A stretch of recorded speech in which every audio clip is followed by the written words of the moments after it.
Hey, bonjour à tous, j'espère que vous allez bien en ce nouveau mois d'année. Et oui, on se retrouve enfin pour ce chapitre 1001, on l'attendait comme des fous et Dieu qui valait le coup. Parce que ça y est, enfin, on y est, la bataille d'Onigashima débute vraiment. Et ce chapitre nous offre un début de combat d'exception. Alors comme toujours, avant de commencer cette review, pensez à vous abonner, activer la cloche pour qu'on atteigne enfin les 60 000 abonnés, on y est presque. Explosez-moi le compteur de likes et de partage pour le référencement. Et là, on va pouvoir enfin se régaler avec ce chapitre. Donc, c'est parti.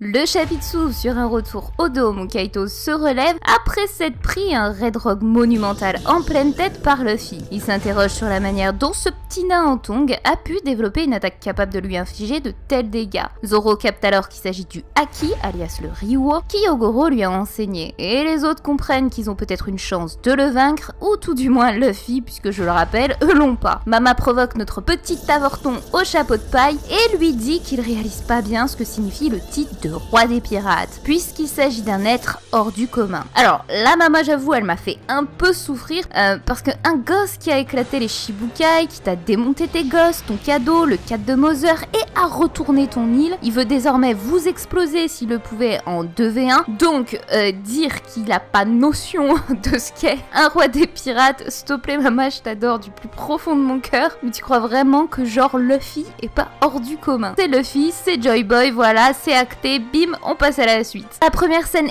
épique de ce chapitre arrive tout de suite avec Kaido qui observe Luffy en se demandant comment il est parvenu à si rapidement devenir fort depuis leur premier affrontement. Parce que oui, il y a que très peu d'hommes qui ont pu lui faire face. Et là, un frisson de sa maman, je vous jure que je me contiens tellement j'ai la hype qui est montée d'un seul coup en voyant ces hommes en arrière-plan. Chebek, Shanks, Oden, Barbe Blanche et Roger avec un Luffy se tenant à l'avant avec sa cape virevoltant au vent tel Joy Boy. Oh my god, mais que de flow, j'ai pas les mots. Mais je vais me calmer et analyser cette case parce qu'elle a le mérite d'être très intrigante. La première chose qu'on peut remarquer, c'est qu'après avoir dit que très peu d'hommes étaient en mesure de lui tenir tête, ces 5 hommes apparaissent tels le Mont Rushmore. On sait que Shanks l'avait affronté durant l'arc de Marineford, Oden également puisqu'il lui en a laissé une cicatrice qui le marquera à vie, Roger a été un adversaire durant l'incident de God Valley. Quant à Barbe Blanche, Marco nous l'avait expliqué durant le flashback Days, comme quoi si Newgate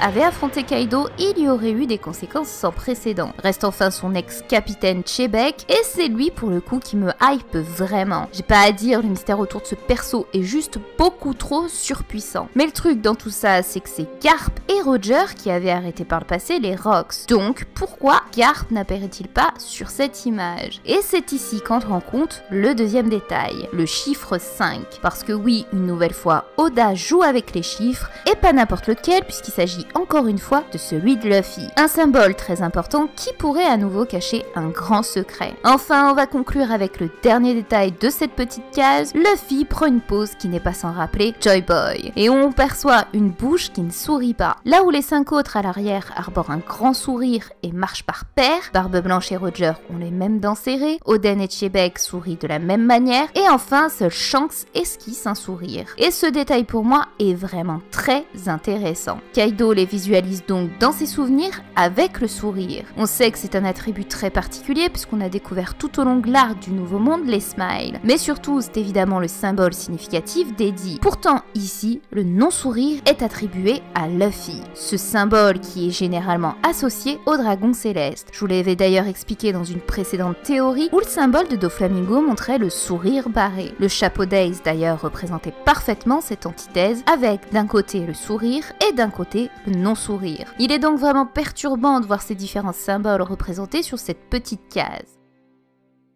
Et c'est après ça que le combat reprend avec Kaido qui redéploie la même attaque qui a mis KO Luffy lors de leur première rencontre. Mais cette fois, Luffy parvient à activer son Haki du futur et esquive de peu en réussissant à prendre moins de dégâts malgré qu'il saigne de la tête. Une évolution que remarque Kaido et qu'il fait d'autant plus sourire. Un nouvel adversaire digne de ce nom semble commencer à se dresser face à lui. Mama n'en reste pas là non plus et enchaîne immédiatement avec l'attaque phare de Prométhée. Boum! Une brise passe, on entend le bruit d'un sabre sortir de son fourreau. Cling! Et c'est notre Zoro national qui débarque avec un flow monstrueux, putain, et qui découpe Prométhée en 2 avec la technique de qui? Bah oui, de Kinemon. Il est parvenu à la maîtriser, c'est juste ouf, ce flot de malade, regardez-moi ça, tout de bogossitude, une magnifique page que nous offre notre cactus comme à son habitude, et un sublime hommage à Kinemon qui reste dans ce combat sans pouvoir y être. Mais surtout, le fait que Zoro puisse maîtriser cette technique commence à confirmer un peu plus ce que je vous disais il y a de ça 3 ans et des brouettes.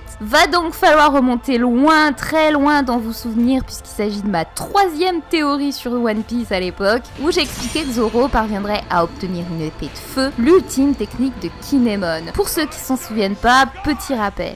Je vous parlais donc du mensonge d'Usopp, où Usopp disait justement que Zoro possédait une épée de feu. Le fait que Kinemon était surnommé le renard de feu. Le fait également que Zoro ait découpé le bateau avec pour emblème le renard. Et le fait que le kimono de Zoro représentait justement un renard de feu. Que le lieu de la bataille décisive va se dérouler à Onigashima, aussi appelé l'île du démon. Mais surtout, cela se fera pendant la fête du Festival du Feu. Et ce festival au Japon porte le nom de Kuramanoi Matsuri. Ce qui pourrait nous donner un nouvel indice sur le fait que Zoro puisse bel et bien obtenir l'épée de feu à travers le festival Kurama.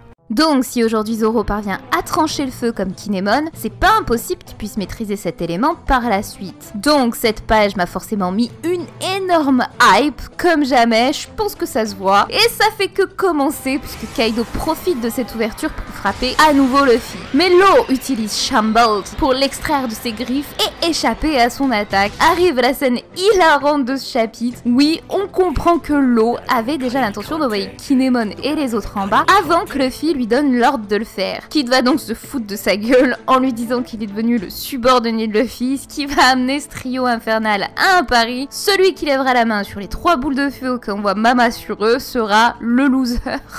Et c'est con, et c'est... J'arrive pas, putain. Et ces cons vont donc rester sans rien faire avec une tête que seul Oda sait leur faire. Et oui, du coup, ils se prennent tous les 3 les flammes de Mama. Putain, Zoro qui gueule derrière, vraiment. C'est une scène, moi, que personnellement, j'ai adoré. C'est totalement la signature d'Oda comme on l'aime. Donc, vraiment très drôle cette scène. Mais passé ce running gag, les choses sérieuses commencent. Zoro nous sort son petit bandana en mode seriously, en mode attention, Tugman. C'est parti, je vais me faire le poiscaille et la Charlotte. Il lance un petit taquet à Killer au passage en lui disant qu'il reste à sa place pour pas le gêner. Et l'appelle Kamazo l'assassin parce que oui, en plus d'être badass, stylé, il est même intelligent. Zoro est le boss. De l'autre, t'as Killer qui fait le show en mode gna gna. Quel culot de sortir. Ah oui, si j'avais eu mes Punisher, tu serais mort.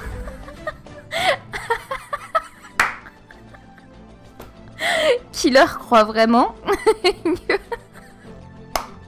Il lui a dit... Je vais mourir. C'est la meilleure blague de l'année, je vous jure. La badassitude de Zoro, elle va être son apogée après ça. Parce qu'il va le terminer avec une simple phrase. Mais le résultat aurait été le même. Allez, ferme-la, reste là et admire le maître à l'œuvre, s'il te plaît.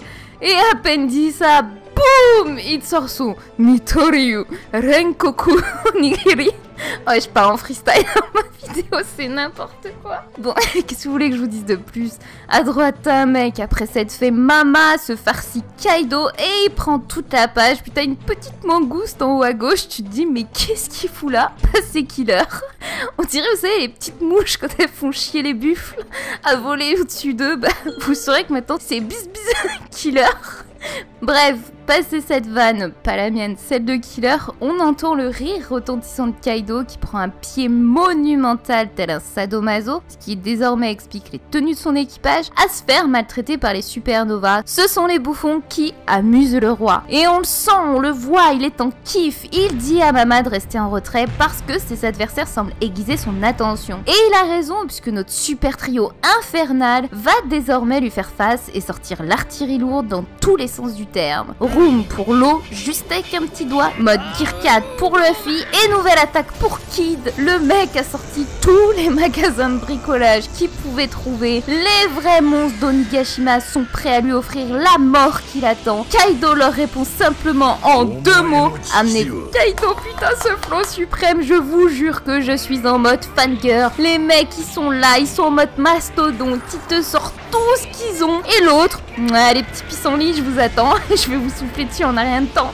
Kaido monte sur cette double page. Qui est le patron? Ils sont 3, bordel. 3 avec leur big attack qui s'apprête à être lancée sur lui. Et il bouge même pas. Il se tient face à eux, tout sourire et bras ouverts pour les accueillir. C'est juste magnifique. Et t'as Luffy ensuite qui envoie alors son King Kong Gun dans le ventre de Kaido, qui l'écrase avec son attaque Punk Vice. Puis l'eau, grâce à Tact, envoie un éboulement de roche pour clore cette attaque combinée. Au-dessus de lui se tient Mama riant aux éclats et tenant l'épée enflammée de Napoléon. Kaido ressurgit alors des décombres sous sa forme dragon. Les 2 Yonko se tiennent face à nos 5 supernovas dans une page épicness, avec pour dialogue final: après qu'on vous aura tous tués, tout sera à nous. Votre équipage, vos trésors, vos poneglyphes, le vainqueur de ce combat sera beaucoup plus proche de devenir le roi des pirates. J'ai trop hâte, j'ai des frissons intergalactiques, c'était juste ouf, je veux y être, let's go. Cette double page est magnifique, sublime vraiment, déjà que le combat des fourreaux était ouf, mais là j'attends vraiment des pépites pour la suite. Mais calmons-nous, enfin...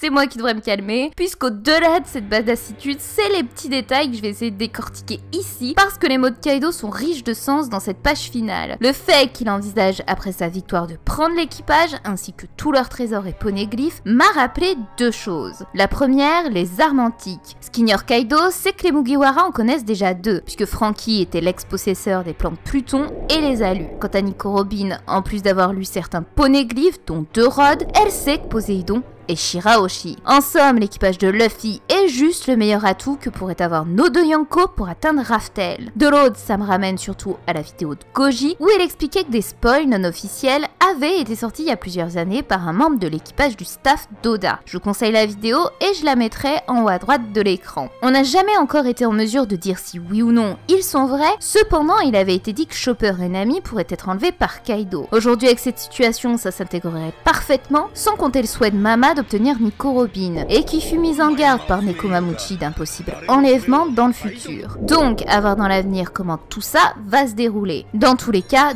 2 scénarios sont possibles. Le premier, Luffy gagne, et bye bye Kaido et Mama qui à l'inverse vont se faire dépouiller. Le deuxième, si cette situation venait à se produire, alors je vois qu'une ellipse pour qu'elle se réalise.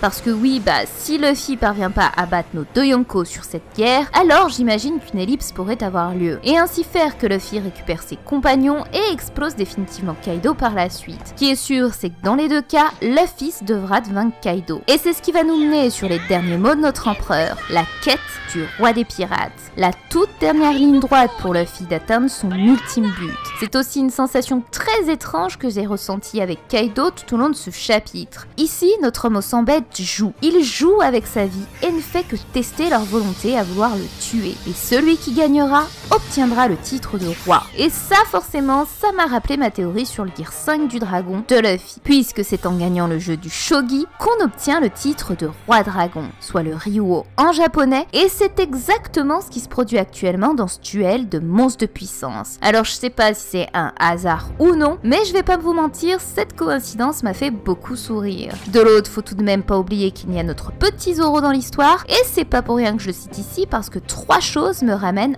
à son titre de roi. La première, sa réflexion sur le fait de libérer davantage Enma, parce que oui, cette épée, Kaido ne l'a peut-être pas encore remarqué, mais c'est bien celle-ci qui lui a affligé l'unique blessure de sa vie. Enma est une épée bien spécifique qui demande à son utilisateur une force considérable puisqu'elle se nourrit du haki. Et pour moi, une seule chose manque à Zoro pour la maîtriser, le Ryuo. S'il est parvenu à voler la technique de Kinemon comme on l'a vu juste avant, il n'est pas impossible qu'il maîtrise ce pouvoir durant ce combat en un temps record. Puisque oui, le Ryuo est en total lien avec son apprentissage durant sa jeunesse. La concentration de son haki et la spiritualité, ça le connaît, comme on avait pu le voir déjà par le passé face à Mr. One. Il a été en mesure, après un vrai travail spirituel interne, à couper de l'acier. Une technique dont son maître lui racontait qu'il existait dans un pays des hommes capables de maîtriser la capacité de couper sans rien couper, soit précisément la technique du Ryuo. Aujourd'hui, il est en mesure de couper du feu et possède Enma. Il serait donc pas impossible qu'en réussissant à maîtriser le Ryuo, ils parviennent à trancher désormais une chose aussi indestructible que sont les écailles de Kaido. Et là, je pense que Zoro atteindra des sommets, parce qu'en devenant le roi des Wa, soit le pays des plus grands sabreurs, alors il sera véritablement prêt à affronter son idole et rival de toujours, Mihawk. Mais c'est surtout qu'Enma n'est pas une lame donnée au hasard à Zoro, puisqu'elle fut forgée par le même homme qui créa la lame suprême de Kuina, et dont son nom est le même que son ancien dojo, Shimotsuki Kozaburo. Un nom de famille important qui nous ramène alors à l'apogée de cette théorie. Shimotsuki Ryuma, l'homme qui eut autrefois un hors-série dédié dans le livre Wanted, et qui dans ce récit raconte l'histoire d'un héros venant à bout d'un dragon. Et le véritable nom de Ryuma dans ce hors-série était King, soit le roi. Donc forcément, avec ces indices, et si le dernier jeu de Wano est le shogi, alors attendons-nous à une masterclass de notre cactus national et des révélations surprenantes. Enfin, pour conclure cette incroyable page, je parle de l'emblème qu'il y a sur le corps métallique de Kid. Cette idée vient pas de moi, mais de Neto, qui a noté la symbolique des 4 branches identiques à celle de l'emblème des Kozuki. Je comprends pas encore très bien pourquoi Oda le met à toutes les sauces. On l'avait déjà vu sur le Pine Dose ou encore dans le souterrain de Marie-Joise, mais le fait qu'ici Oda l'ajoute à nouveau me fait dire que ça doit être un symbole d'autant plus important. Et après avoir pris un peu de recul, je me suis aperçu qu'il s'agissait tout bonnement de la lettre O, avec le symbole de la tête de mort qu'il y a dans le logo de One Piece. Les branches de l'emblème Kozuki représentaient donc les os du crâne, et quand on sait que ce peuple est à l'origine des poneglyphes et est lié au siècle manquant, soit Raftel, tout prend alors sens et explique pourquoi ce symbole est citisé par Oda. Mais je vous reparlerai de tout ça plus en profondeur dans une prochaine vidéo parce qu'il y a encore beaucoup de choses à dire à ce sujet. En tout cas, ce chapitre pour moi était vraiment excellent en termes de hype. Il n'y avait pas spécialement à théoriser, même si je l'ai quand même un peu fait, je peux pas m'en empêcher. Mais en termes de bling bling, Oda a réussi son pari et m'en a mis plein les yeux, je pense que ça s'est vu. Cependant, et malgré toute cette hype, je sais que parmi vous, comme avec le chapitre 1000, certains n'ont pas du tout aimé ce qu'ils viennent de voir. Parce que oui, on va pas se cacher, tout paraît beaucoup trop simple. Ils ont tout de même 2 monstres de puissance en phase 2, anciens membres des Rocks et portant le digne nom d'empereur. Sans compter que Kaido est juste le big boss. Et pourtant, ils sont toujours en vie et parviennent à toucher 2 empereurs. Alors forcément, voir que 2 chapitres d'affilée, notre mini-pouce de Luffy, Zoro, Kid et Law peut faire saigner Kaido ou même l'égratigner, ça fait mal. Mais tout ceci ne sert pour moi qu'à une chose, mettre la hype aux fans, leur donner le fanservice qu'ils attendent pour montrer que oui, ces petits supernovas méritent tout de même leur titre. Mais après ça les gars, croyez-moi, ils vont vraiment se prendre des monsters pépites dans la gueule, exactement comme les fourreaux. Pour le moment, c'est qu'un échauffement qui va durer encore, je pense, quelques chapitres, jusqu'à que Kaido et Big Mom leur apprennent qui sont les patrons. On assistera après ça à l'arrivée proche d'Onigashima à Wano, et moi, c'est ce moment-là que j'attends. Parce que oui, les choses sérieuses vont débuter, et c'est ici que le vrai combat aura lieu. Faudra éjecter nos supernovas qui ouvriront probablement une brèche à Luffy, et nous amènera à une révélation apocalyptique. J'attends ça comme une gosse. Joy Boy, Shanks, rêverie, sabot, peut-être un nouveau gear et bien sûr la cerise sur le gâteau, des morts. Oui, vous allez me détester mais m'adorer quand elles arriveront dans les chapitres, ça j'en suis persuadée. Mais bref, je crois que d'ailleurs je vais sortir une vidéo spéciale sur les morts à force. Vous me direz en commentaire si vous voulez que j'en fasse une. Mais bref, on va s'arrêter ici et on va se donner rendez-vous la semaine prochaine pour une nouvelle vidéo, pas sur le chapitre puisqu'il y aura une pause, mais sur le nouveau volume des Fruits du Démon. Beaucoup l'attendaient et ça y est, vous allez la voir. Donc j'espère que vous aurez passé un beau moment devant cette vidéo et que vous aurez autant ri que moi. Je vous dis à la prochaine et prenez bien soin de vous.